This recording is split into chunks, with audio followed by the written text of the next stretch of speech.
everyone, we are Gravity Games. Today we're going to introduce our game WanderFall, and I'm the lead artist Chin Mei. I'm the animator slash creative director Asian Gina. I'm 3D artist Bin.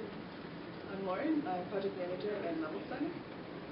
I'm Mickey Whitaker, and I'm a level designer as well as a code designer. I'm Devin Murray, and I'm the gameplay programmer. I'm Nelson. I'm the programming lead. Yeah, we made WanderFall. I did it. Yay! So let's look at the game, play the game, play the video. Yay! Cut to the video.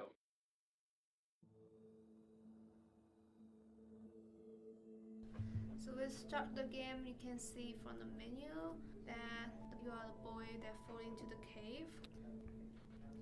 The idea is that you were a kid and they are riding down their favorite slope, and then all of a sudden they fall through the ground and find themselves in this cave. And conveniently there's a hoverboard there that you later discover was part of this ancient civilization's main method of transport. You hop on and try and find your way out.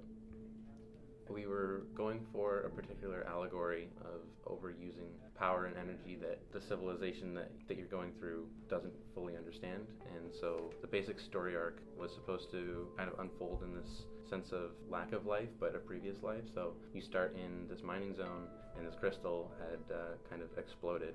Over the course of the game, you're kind of supposed to get the idea that something really horrible happened and that you're not really that safe. You've been using the hoverboard for this period of time, and you've just been assuming that it was totally okay, and then not realizing that the power that you might be using could very well collapse the cave on top of you. So the game has a lot of plants and jungle stuff with the Asian civilization culture. So here you have the first jump tutorial with the mushroom jumps as well as the wall jumps between the walls. The cave paint is kind of indicating and guiding the player how he should doing the skills and action in the area. And then here we have the first secret area. Just to touch on the tutorial spots, it was really hard for us to actually teach players how to jump and wall ride without just throwing text at them to do it. I guess we eventually ended up still providing text for that, but it's still learning through gameplay.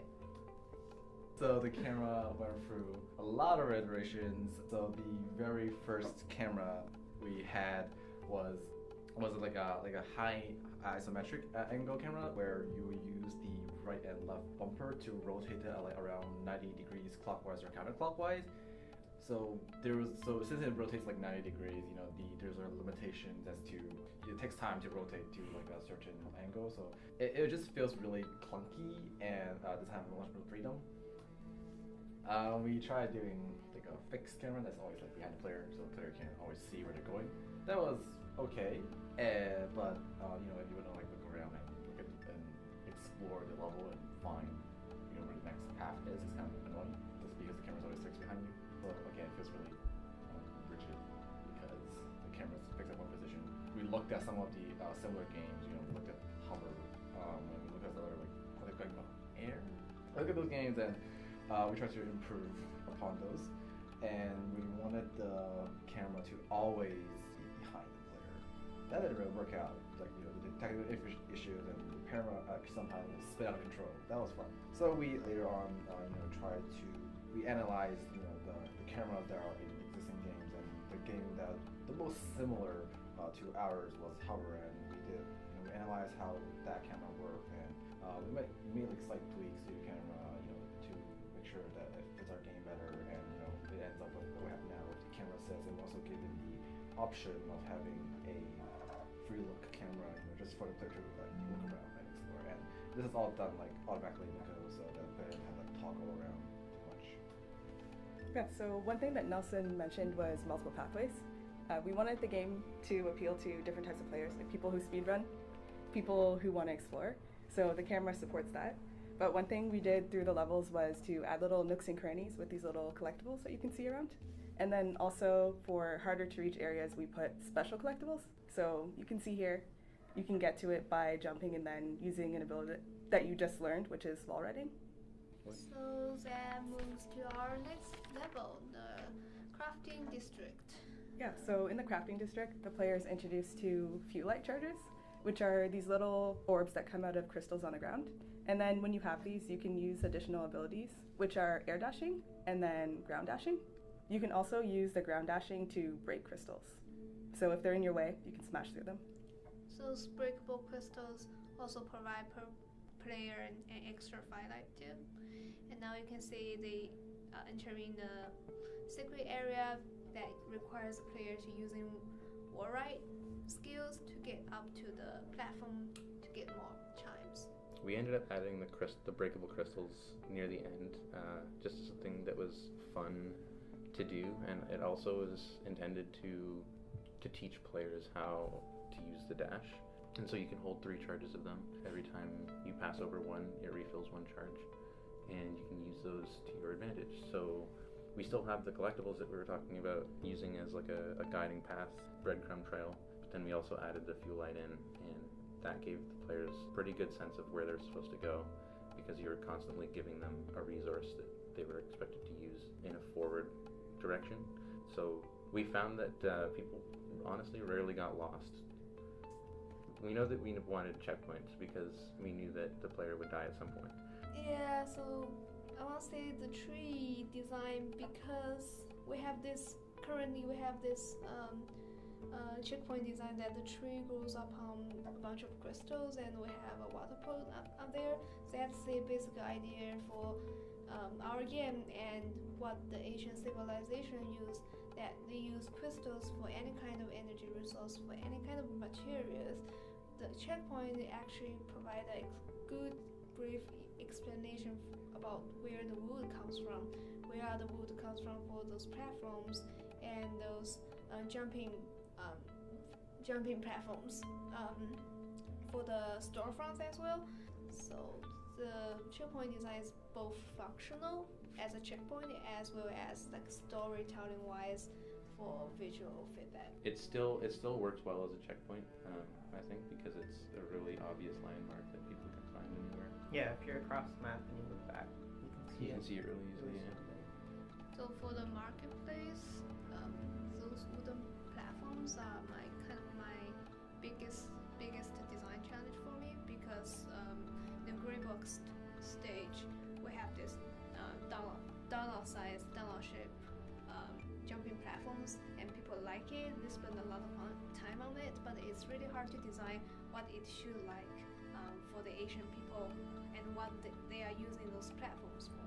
So for the game, that's currently how it looks like. People use it for ritual purpose and kind of resident purpose, and it's different, kind of different from what we have for the modern architecture. It's a new style that I guess I invented for that imagine about how the ritual platform would look like, and into that download ship.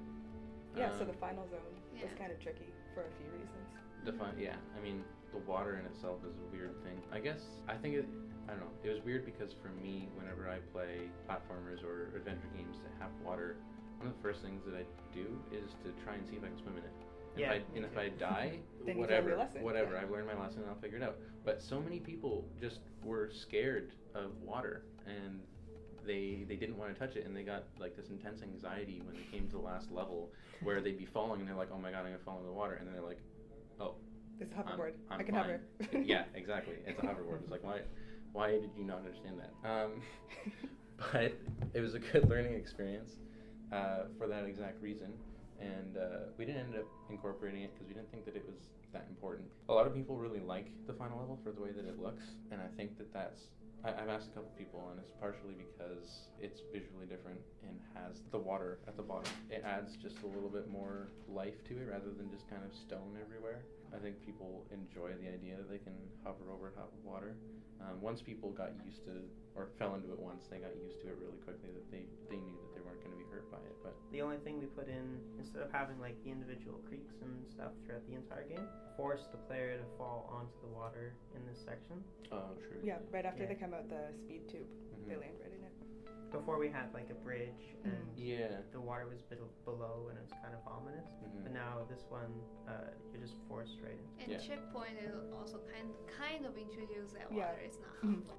one level that we had made didn't even get in because it was supposed to be for that final intense moment with the Oh yeah, where the cave was crumbling crumbling. Yeah, we had to cut that because we didn't have time to Implement all of the implement extra cinematics mechanics. Yeah, and feel and to make sure that that experience was really akin to the rest of the game. But So also, it kind of didn't really fit with people's skill level that we saw as well, because it would have required you to get through with ease while there's danger going on around you. But most people don't really have a master of all of the controls at that point. Some people do, but most don't. So instead, what we decided to do was to have like an area that has multiple pathways of differing levels of difficulty. So there's one on the side that goes around, and then you can wall ride and then go underneath and then go up. There's one in the center where you can wall ride off of multiple platforms and then get up and around. And then the last one, you can either go forwards and boost off of a ramp or go backwards and jump over roots that are on the ceiling, which are kind of difficult, but it's rewarding if you actually make it past that. having the multiple paths has always been something that we wanted in the game because it encourages exploration, which is one of our pillars. It reduces the linearness of the game. Like, we wanted it to be a little bit more open, but for the sake of it being a small game, it kind of had to be linear in a way, especially trying to design a game that was going to be shown well at conventions. We didn't want people spending eons of time discovering every little nook and cranny, so we made these multiple paths that allowed for a little bit of a different playthrough for everybody. If people were watching, they could go, oh, okay, that one path looks really cool, but they didn't take it, so maybe I'll try that when I play. Exactly. And that worked out really well for us, I think. But this last level went through a bunch of iteration. We messed around with a lot of different ideas of trying to incorporate as many of the mechanics that we had taught the players in the first two levels, and trying to make those really relevant in the design of the third level. We ended up with something good.